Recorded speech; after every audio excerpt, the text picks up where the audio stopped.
Today we're going to talk about the slope.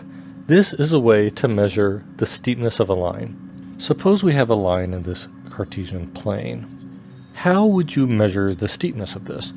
When you look at the line, you instinctively have an understanding if it's a very steep line or not. But what we want to do is to be able to assign a number to this line that tells you precisely, in a mathematically precise way, how steep that line is. And in mathematics and algebra, we use the word slope for the steepness of a line. So rather than just give you the approach that you'll use, I'd like us to kind of brainstorm together about this. When you look at this line, what are some numbers we could attach to this line that lets you know how steep it is? One idea, you might want to measure the angle this line makes when it crosses the x-axis. Let's say the angle here is 30 degrees, for example. That is a number that does give you an idea of how steep that line is, and it's a very precise way to describe the steepness. If I were to say draw a line that makes an angle of 30 degrees when it crosses the x-axis, you would be able to do that. Another way to measure the steepness would be, well, let's look at the angle it makes when it crosses the y-axis.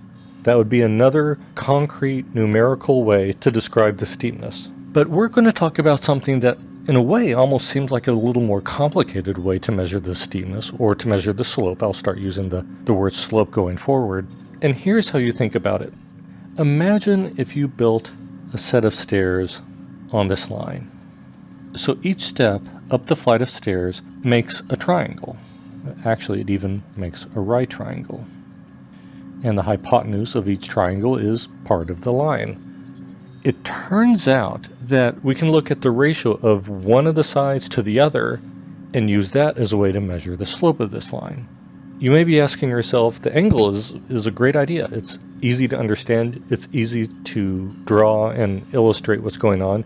This seems like we're now kind of taking almost a wrong turn and going down a path where we're going to make it harder than it needs to be. That's not the case. It's because when we use this definition for measuring the slope, it's very easy to connect the equation of a line with its graph and vice versa. When you use an angle, things are a little bit more difficult. So with that in mind, let's jump in with a nice example. And today we're going to focus on the equation 2x minus 3y equals 6. So over here, I'm going to keep track of all the solutions we find along the way. We're not going to find too many, just enough to compute the slope. So to begin, what if x equals 0?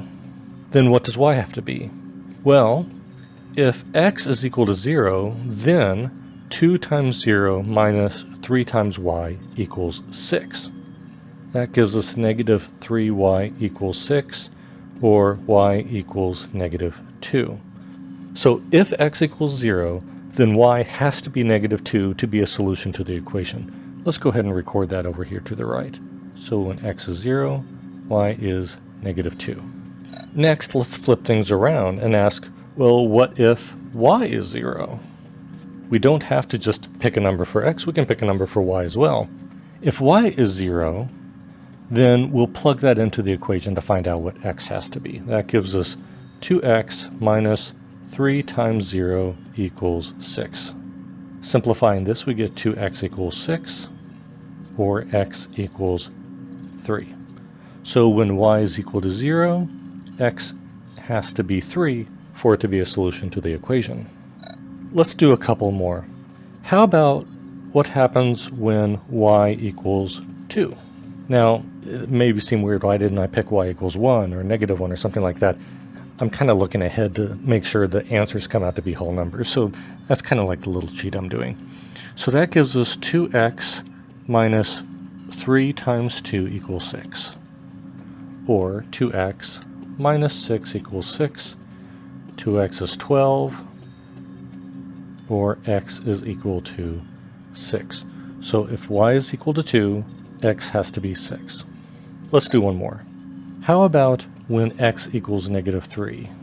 Well, when x is negative 3, we plug this in to find out what y is again. So we have negative 6 minus 3y equals 6, negative 3y equals 12, or y equals negative 4.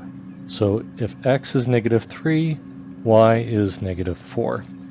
And these 4 points is enough for us to really be able to draw the line and be able to calculate the slope and see all the ins and outs that you'll need to understand. First, I'm going to take and move this table of 4 points over to the left so we'll have plenty of room to work with the graphing. Okay, let me use my ruler once again and also bring up some graph paper here. Be really nice and precise here. Here is our x-axis. Here is our y-axis. We'll go down and first draw the 4 points. When x is 0, y is -2. So if x equals 0, we can count down and see that here is 1 point. Next one is when x is 3, y is 0. That gives us this point here. When x is 6, y is 2. That gives us this point all the way up here. And then lastly, when x is -3, y is -4, and that is this point here. So now I'm just going to connect the dots. So let's revisit this idea of using the staircase as a way to measure how steep this is to compute the slope. So let's go ahead and draw the steps that we're going to use to calculate the slope. So we have 4 points, and that's going to give us 3 steps. Now the formula for the slope is defined to be the rise divided by the run. So this is the formula for calculating the slope. So what is the rise and what is the run? The rise is, if you pick any of these 3 steps, the rise is how high the step is. That's also the change in the y-coordinate. It's the distance you go up when you go on that step. The run is the other leg of this triangle, the other part of the step. It tells you how far forward the step takes you. So it's the change in the x-coordinates. And so the slope is the ratio of one to the other. So for these 3 steps, let's calculate the slope for each of them. And to give us a little more room, I'm going to hide the list of points because we do have them over here on the graph.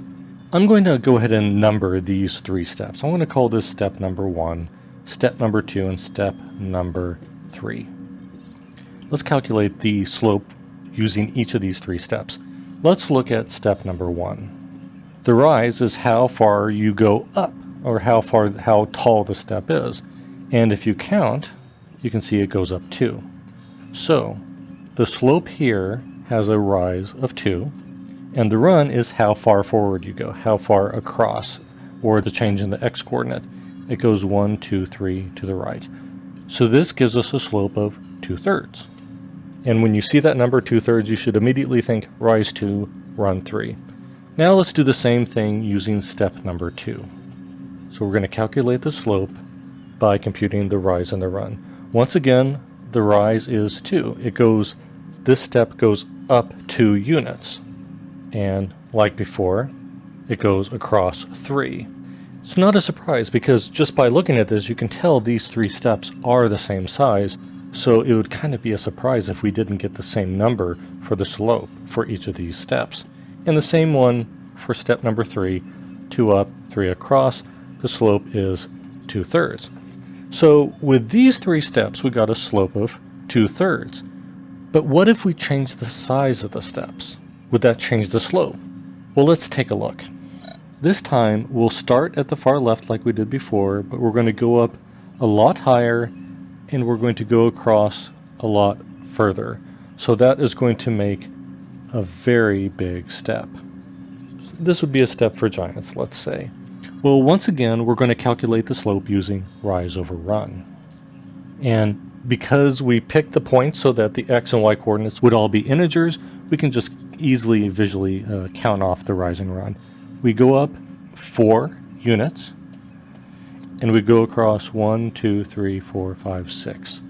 So for these larger steps, we're going up 4 and across 6 instead of up 2 and across 3. But we can simplify this fraction. If you simplify 4/6, you get 2/3, the same slope as we got before. And if you wanted, you could even go up even further and across all the way over. And in this case, if we were to calculate the slope for this very large step, we would be going up 6 and across 9. And if you simplify this fraction, you once again get 2/3. So it turns out that no matter how large or small the stairs are, you'll always get the same ratio. You'll always get the same slope. And the reason for that is all of these are triangles, all the steps are triangles, and they're all similar to one another. And from geometry, you learn that if you have a bunch of shapes that are all similar to each other, ratios of one side to the other will be the same. So this is the definition of the slope.